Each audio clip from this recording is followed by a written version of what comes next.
नमस्कार दोस्तों, आप सभी का स्वागत है हमारे यूट्यूब चैनल बायोलॉजी ज्ञान बाई अखिल सर। आज हम लोग जानेंगे एक बहुत ही महत्वपूर्ण और इंटरेस्टिंग टॉपिक के बारे में जिसका नाम है ग्लाइकोलिसिस। आज की वीडियो में हम लोग जानेंगे ग्लाइकोलिसिस क्या है, ग्लाइकोलिसिस का लिटरल मीनिंग क्या है, ग्लाइकोलिसिस टर्म को किसने दिया था, ग्लाइकोलिसिस के तमाम जो स्टेप्स की खोज किसने किया था, ग्लाइकोलिसिस को ईएमपी पैथवे हम लोग क्यों कहते हैं, ग्लाइकोलिसिस साइकिल जो है वह सेल में कहाँ पर होती है, प्रोकैरियोटिक यूकैरियोटिक में ग्लाइकोलिसिस में कोई डिफरेंस होता है, ग्लाइकोलिसिस के लिए ऑक्सीजन की रिक्वायरमेंट होती है कि नहीं होती है, ग्लाइकोलिसिस में जो 10 स्टेप्स टोटल होते हैं ये 10 के 10 एंजाइमेटिक स्टेप हैं और रिवर्सिबल कितने स्टेप हैं, कितने स्टेप जो कि इरिवर्सिबल हैं।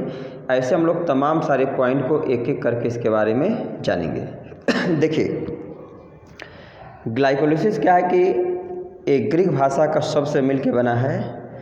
ग्लाइकोलिसिस दो शब्द है, ग्लाइको मतलब ग्लाइकस मतलब स्वीट या शुगर और लिसिस मतलब ब्रेकडाउन या जो कि स्प्लिटिंग। तो मीनिंग क्या होगा, ग्लाइकोलिसिस में ग्लूकोज मालिक्यूल का क्या होता है, ब्रेकडाउन होता है। तो ग्लाइकोलिसिस में एक ग्लूकोज मालिक्यूल जो 6 कार्बन कंपाउंड है वह 3 कार्बन कंपाउंड पायरुविक एसिड के 2 मालिक्यूल में जो कि टूटता है।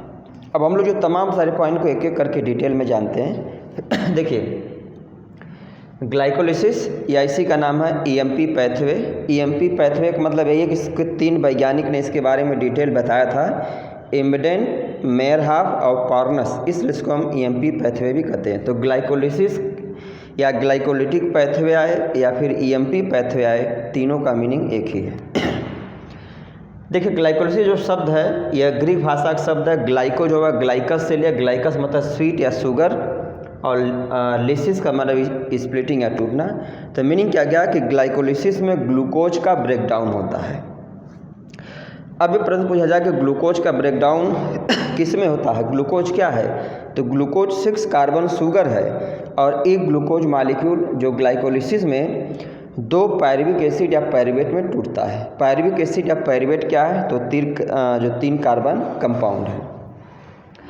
Term glycolysis was given by, glycolysis जो शब्द है इसको देने का जो श्रेय है वह इम्बेडेन, मेयरहॉफ और पार्नस नामक 3 वैज्ञानिकों को जाता है।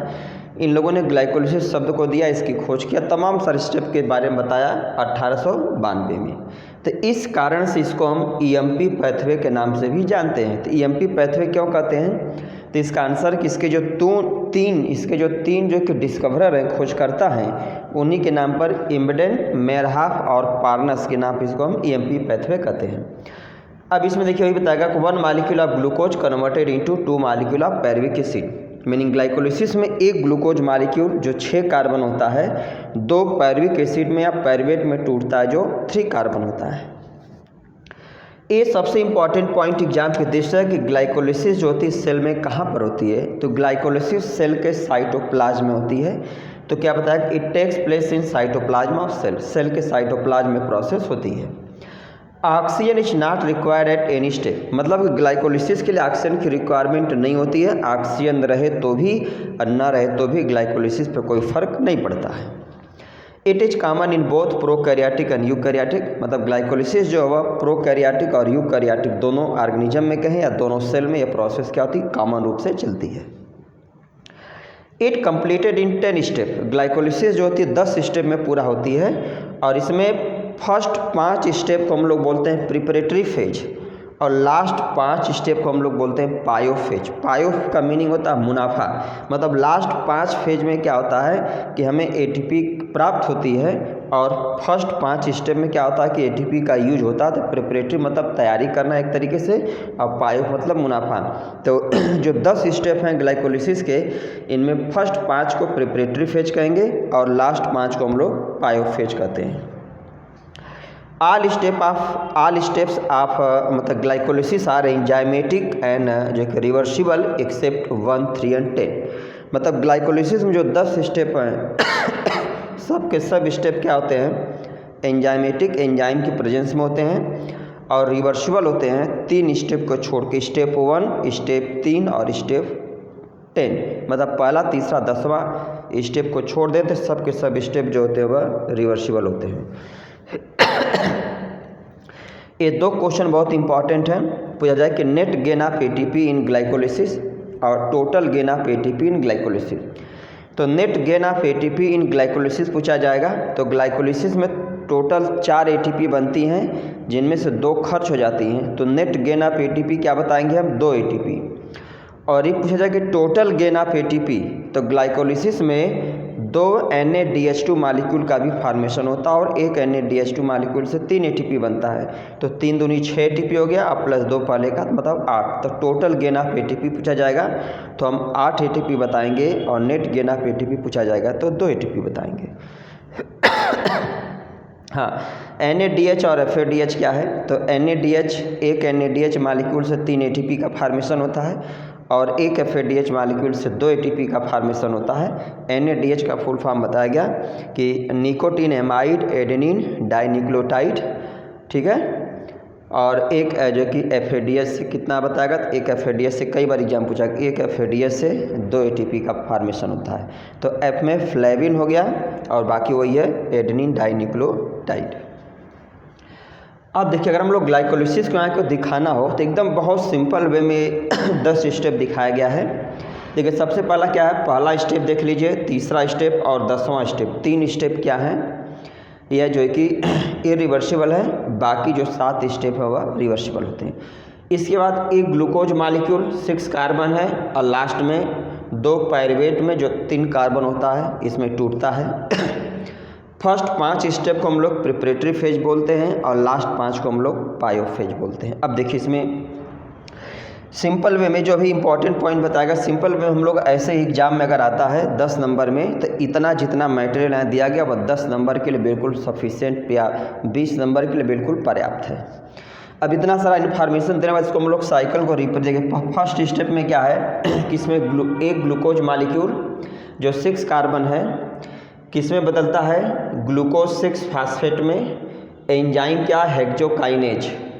तो हम लोग इसको अगर रिप्रेजेंट करना होगा तो क्या बताएंगे, ग्लूकोज एक मालिक्यूल जो ग्लूकोज है, तो ग्लूकोज प्लस जो कि ATP मैग्नीशियम आयन के प्रेजेंस में जो हेक्सोकाइनेज एंजाइम है इसको किस में बदल देगी, ग्लूकोज 6 फास्फेट प्लस जो कि ADP में। फिर ग्लूकोज जो 6 फास्फेट है यह जो कि फास्फोहेक्सोज आइसोमरेज एंजाइम के प्रेजेंस में फ्रक्टोज 6 फास्फेट में कन्वर्ट होता है। फिर फ्रक्टोज 6 फास्फेट जो है प्लस ATP और फास्फोफ्रक्टोकाइनेज 1 या PFK1 इसी को बोलते हैं, PFK1 एंजाइम के प्रेजेंस में इस एंजाइम को मैग्नीशियम आयन कोफैक्टर के रूप में रिक्वायर होता है। तो यह किस में बदलेगा, फ्रक्टोज 1,6 डाइफास्फेट प्लस ADP में। फिर फ्रक्टोज 1,6 डाइफास्फेट जो है वह एल्डोलेज एंजाइम जो है इसके जो प्रेजेंस में 2 इसमें कंपोनेंट बनता है, ग्लिसरॉल्डिहाइड 3 फास्फेट का एक मालिक्यूल और डाईहाइड्रॉक्सी एसीटोन फास्फेट का 1 मालिक्यूल। ध्यान रखिएगा, फ्रक्टोज 1,6 डाइफास्फेट जो होता है वह एल्डोलेज एंजाइम के प्रेजेंस में एक मालिक्यूल ग्लिसरॉल्डिहाइड 3 फास्फेट और एक मालिक्यूल डाईहाइड्रॉक्सी एसीटोन फास्फेट में टूटता है। तो ग्लिसरॉल्डिहाइड का तो डायरेक्टली यूज हो जाता है, लेकिन डाईहाइड्रॉक्सी एसीटोन फास्फेट फिर किस में कन्वर्ट होता है, ग्लिसरॉल्डिहाइड 3 फास्फेट में। तो जो 5वां स्टेप, इसलिए यहाँ पर हम लोग रिवर्सिबल का एरो दिखाए हैं कि glyceraldehyde 3 phosphate plus dihydroxy acetone phosphate. लेकिन जो डाईहाइड्रॉक्सी एसीटोन फास्फेट है वह जो है कि ट्राइओज फास्फेट आइसोमरेज एंजाइम के प्रेजेंस में किस में बदल जाएगा, ग्लिसरॉल्डिहाइड 3 फास्फेट में बदल जाता है। तो ये 5वां स्टेप हो गया। अब देखिए यहाँ पे क्या आएगा, ग्लिसरॉल्डिहाइड 3 फास्फेट एक मालिक्यूल और यहाँ पे भी डाईहाइड्रॉक्सी एसीटोन भी फिर कन्वर्ट होगा। तो इस स्टेप में ग्लिसरॉल्डिहाइड 3 फास्फेट के 2 मालिक्यूल हो गया। अब इसके बाद हम लोग जितना जो बन रहा है प्रोडक्ट सब 2-2 मालिक्यूल रिप्रेजेंट करेंगे। तो अब ग्लिसरॉल्डिहाइड 3 फास्फेट जो होता है वह 2 जो है कि मतलब इनऑर्गेनिक फास्फेट 2 NADH प्लस के जो प्रेजेंस में ग्लिसरॉल्डिहाइड 3 फास्फेट डिहाइड्रोजनेज एंजाइम की सहायता से कन्वर्ट होगा 1,3 डाइफास्फो ग्लिसरेट 2 मालिक्यूल और प्लस 2 NADH यहाँ पे बनता है। अब 1,3 डाइफास्फो जो ग्लिसरेट 2 मालिक्यूल है यह 2 +2 जो कि एडीपी यहाँ जो रिक्वायर होगी, और ये फास्फोग्लिसरेट काइनेज एंजाइम की प्रेजेंस में टूटेगा 3 फास्फोग्लिसरेट 2 मॉलिक्यूल में और प्लस जो कि 2 एटीपी में। अब जो 3 फास्फोग्लिसरेट है यह फास्फोग्लिसरेट म्यूटेज एंजाइम की प्रेजेंस में 2 फास्फोग्लिसरेट के 2 मॉलिक्यूल में टूटेगा। 2 फास्फोग्लिसरेट जो इनोलेज के प्रेजेंस में फास्फोइनाल पायरुवेट के 2 मॉलिक्यूल में टूटेगा, और फिर फास्फोइनाल पायरुवेट जो 2 मॉलिक्यूल है +2 जो कि एडीपी और एंजाइम है पायरुवेट काइनेज के प्रेजेंस में पायरुवेट या पायरुविक एसिड 2 मॉलिक्यूल और प्लस जो कि 2 एटीपी का फॉर्मेशन होता है। तो अब देखिए यहाँ पर हम लोग क्या देखें, देखिए 2 एटीपी यहाँ बन रहा है और 2 एटीपी यहाँ बन रहा है, 4 एटीपी टोटल बना, और खर्च कितना हुआ तो 1 एटीपी यहाँ पर और 1 एटीपी यहाँ पे खर्च हो रहा है। तो 4 में से 2 एटीपी माइनस हो गया तो 2 एटीपी बचा, तो इसीलिए अभी हम लोग पढ़ेंगे नेट गेन ऑफ एटीपी पूछेगा, तो 2 एटीपी हो गया। अब 2 NADH यहाँ पे बन रहा था, 1 NADH से भी हम लोग पढ़े 3 एटीपी बनती हैं, तो 3 दूना 6 एटीपी हो गया, ठीक है, 3 दूना 6 एटीपी और 2 जो 4 बनी एटीपी, तो 4 में से 2 खर्च हो गई, 2 एटीपी बचा, तो टोटल गेन ऑफ एटीपी पूछेगा तो 6 2 8 एटीपी का यहाँ पे फॉर्मेशन होता है। अब अगर हम लोग इसके रेगुलेशन की बात करें कि ग्लाइकोलाइसिस को हम लोग कहाँ पे रेगुलेट कर सकते हैं, जो 3 स्टेप हैं, ठीक है, स्टेप पहला, स्टेप तीसरा और स्टेप 10वां, ये 3 स्टेप पे हम लोग ग्लाइकोलाइसिस को रेगुलेट कर सकते हैं। देखिए ये जो इरिवर्सिबल का एरो है तो इसमें क्या ग्लूकोज 1 मॉलिक्यूल है तो इसका कन्वर्जन क्या होगा ग्लूकोज 6 फास्फेट में होगा।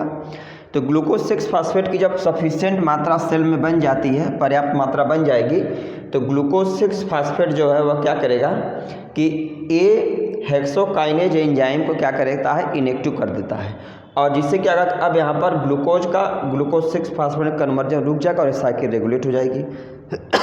ऐसे यहाँ पर है फ्रक्टोज 1,6 जो फास्फेट है, तो जब फ्रक्टोज 1,6 डाइफास्फेट की मात्रा पर्याप्त बन जाएगी तो फिर ये क्या करता है कि ये जो मतलब जो प्रोडक्ट है वही क्या करता है सब एंजाइम को इनएक्टिव कर देगा। वैसे यहाँ पर है जब पर्याप्त मात्रा में पायरुवेट या पायरुविक एसिड का फॉर्मेशन हो जाएगा तो ये पायरुवेट या पायरुविक एसिड पायरुवेट काइनेज को क्या करता है इनहिबिट कर देता है। तो इस रेगुलेशन को हम लोग क्या बोलते हैं एलोस्टेरिक रेगुलेशन या फीडबैक रेगुलेशन। मतलब हम लोग शरीर में जो तमाम सारी बायोलॉजिकल प्रोसेस होती सब एलोस्टेरिक रेगुलेशन पर रेगुलेट होती है। एलोस्टेरिक रेगुलेशन का मतलब ये होता है कि किसी भी रिएक्शन का जो मतलब प्रोडक्ट बनता है, प्रोडक्ट ही क्या करता है उस स्टेप के एंजाइम को क्या करता है इनहिबिट कर देता है। अब प्रश्न है कि ग्लाइकोलाइसिस को रेगुलेट करने की क्या ज़रूरत है, तो सबसे महत्वपूर्ण इसका इम्पॉर्टेंस ये है कि अगर ग्लाइकोलाइसिस को रेगुलेट नहीं किया जाएगा तो सब के सब ग्लूकोज क्या करेगा वह पायरुवेट में कन्वर्ट हो जाएगा। तो जब सब के सब ग्लूकोज पायरुवेट में कन्वर्ट हो जाएगा तो जो हमारे मतलब शरीर में जो तमाम बॉडी आर्गन्स हैं, पार्ट हैं, जो अपने एनर्जी के लिए ग्लूकोज पर ही निर्भर है, कार्बोहाइड्रेट पर निर्भर है, उनको इनकी क्या एनर्जी की कमी होगी जिससे तमाम सारा डिफेक्ट समस्याएँ आ जाएंगी। तो इस कारण से क्या है कि ग्लाइकोलाइसिस को रेगुलेट करना आवश्यक है। अब अगर हम लोग एक बार समरी के रूप में देखें, देखिए इसमें बहुत सारा इंटरेस्टिंग पॉइंट आप लोग देखेंगे एग्जाम में, इसमें से 2-3-4 क्वेश्चन आप लोगों को अवश्य मिलेगा। जैसे ग्लाइकोलाइसिस शब्द का लिटरल मीनिंग क्या है, तो स्प्लिटिंग ऑफ शुगर या स्प्लिटिंग ऑफ शुगर। ग्लाइकोलाइसिस की खोज किसने किया या टर्म किसने दिया, तो इम्बेडेन मेयरहाफ पार्नस नामक वैज्ञानिकों ने, इसलिए इसको हम EMP पैथवे या EMP पैथवे ग्लाइकोलाइसिस क्यों कहते हैं, तो बताएंगे 3 वैज्ञानिकों ने इम्बेडेन मेयरहाफ पार्नस ने इसकी खोज की, इसलिए इसको हम EMP पैथवे कहते हैं। एक इंपॉर्टेंट पॉइंट और है कि ग्लाइकोलाइसिस में होता क्या है, तो ग्लाइकोलाइसिस में एक glucose molecule 6 carbon 2 pyruvate molecule 3 carbon में टूटता है। तो ग्लूकोज क्या है कार्बोहाइड्रेट और पायरुवेट क्या वो फैट है। अब इसके बाद ग्लाइकोलाइसिस होती कहाँ, बहुत इंपॉर्टेंट पॉइंट है, तो ग्लाइकोलाइसिस जो होती है सेल के साइटोप्लाज्म में ये प्रोसेस होती है। प्रोकैरियोटिक यूकैरियोटिक दोनों में ग्लाइकोलाइसिस कॉमन है, कोई डिफरेंस कोई अंतर नहीं है। ग्लाइकोलाइसिस के लिए ऑक्सीजन की डिपेंडेंसी नहीं होती, ऑक्सीजन मिले तो भी न मिले तो भी ग्लाइकोलाइसिस में कोई फर्क नहीं पड़ता है। ग्लाइकोलाइसिस 10 स्टेप में पूरा होती है। फर्स्ट 5 स्टेप को हम लोग प्रिपरेटरी फेज, लास्ट 5 को हम लोग पायोफेज बोलते हैं। ग्लाइकोलाइसिस में जो 10 स्टेप हैं, 10 स्टेप अगर देखा जाए तो एंजाइमेटिक हैं, और इनमें से 3 को छोड़ करके 7 क्या है जो कि वह रिवर्सिबल है। इरिवर्सिबल में पहला, तीसरा और 10वां स्टेप है, और जो 3 स्टेप रिवर्सिबल है यहीं पर हम ग्लाइकोलिसिस को कंट्रोल करते हैं। अब कंट्रोल करना इसीलिए आवश्यक है कि ग्लाइकोलिसिस को हम लोग कंट्रोल नहीं करेंगे तो पूरा का पूरा ग्लूकोज क्या होगा, सेल का वह फैट में बदल जाएगा। तो जो तमाम बॉडी आर्गन्स हैं, ठीक है, जो अपने एनर्जी के लिए ग्लूकोज पर निर्भर है, ग्लूकोज की क्या हो जाएगी, कमी हो जाएगी। ठीक है, तो ये था आज का जो कि वीडियो। उम्मीद है वीडियो आप लोगों को पसंद आएगी। अगर आप लोग हमारे चैनल पर नए हैं तो आप लोग चैनल को हमारे सब्सक्राइब करिए, कमेंट करिए, अधिक से अधिक शेयर करिए, जिससे क्या हमें एक फीडबैक मिलता रहे, एक एनर्जी मिलती रहे और ऐसे ही हम वीडियो आप लोगों के लिए बनाते रहें। धन्यवाद।